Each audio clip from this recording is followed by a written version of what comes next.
Bonjour, c'est moi Laurie qui vous partage aujourd'hui et nous allons lire ensemble dans la version Colombe, Galates 2, versets 11 à 16. Mais quand Pierre vint à Antioche, je me suis opposé à lui ouvertement parce qu'il avait tort. En effet, avant l'arrivée de quelques personnes envoyées par Jacques, il mangeait avec les frères et les sœurs qui n'étaient pas d'origine juive. Mais après leur arrivée, il a pris ses distances et s'est séparé des personnes qui ne venaient pas du judaïsme par peur des partisans de la circoncision. Les autres frères et sœurs qui venaient du judaïsme se comportèrent aussi lâchement que Pierre, et Barnabas lui-même se laissa entraîner par leur hypocrisie. Mais quand j'ai vu qu'ils ne se conduisaient pas d'une façon juste, conforme à la vérité de la bonne nouvelle, j'ai dit à Pierre devant tout le monde, « Toi qui es juif, tu vis à la manière de ceux qui ne le sont pas, et non selon la loi juive. Comment veux-tu forcer ceux qui ne sont pas juifs à vivre à la manière des juifs?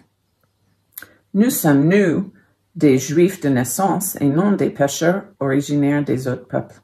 Cependant, nous savons que l'être humain est rendu juste uniquement grâce à la foi de Jésus-Christ, et non parce qu'il obéit en tout à la loi de Moïse. C'est pourquoi, nous aussi, nous avons mis notre foi en Jésus-Christ, afin d'être reconnus justes grâce à la foi du Christ, et non pour avoir obéi à la loi. Car personne ne sera reconnu juste par Dieu pour avoir obéi en tout à la loi. Dans ce passage, Paul continue son explication de ce qui est essentiel dans l'Évangile. Et c'est un beau passage pour nous aider à définir et expliquer nos croyances. Paul raconte une expérience qui clarifie le message central de l'Évangile pour la jeune Église. Dans le passé, Paul avait reçu la confirmation du message qu'il prêchait par les trois piliers de l'Église, Jacques, Pierre et Jean. Mais plus tard, à Antioche, Paul voit Pierre qui se laisse intimider par les chrétiens d'origine juive qui disaient que tous chrétiens doivent continuer à pratiquer les rites juifs, que le christianisme doit garder toutes les règles juives. Et Pierre cesse même de manger avec les frères qui ne sont pas d'origine juive. Et son ambiguïté mène d'autres à se tromper, même Barnabas. Paul a le courage de confronter Pierre. Le verset 16 est un verset clé dans toute cette épître, où Paul insiste sur deux vérités essentielles de notre foi. D'abord, personne n'est justifié parce qu'il suit les règles de la loi. Justifié veut dire être déclaré juste devant Dieu, ne plus être déclaré coupable. Dans l'Ancien Testament, suivre au petit détail toutes les règles de la loi était le moyen de plaire à Dieu. Mais Paul appuie sur le fait que tous les chrétiens d'origine juive comprennent très bien que personne n'arrive à accomplir toute la loi. Il cite même un psaume qui dit « Aucun vivant n'est juste devant Dieu ». Et pour nous et nos contemporains, c'est encore vrai que nous ne pouvons pas plaire à Dieu en essayant de faire des bonnes œuvres, en étant gentils.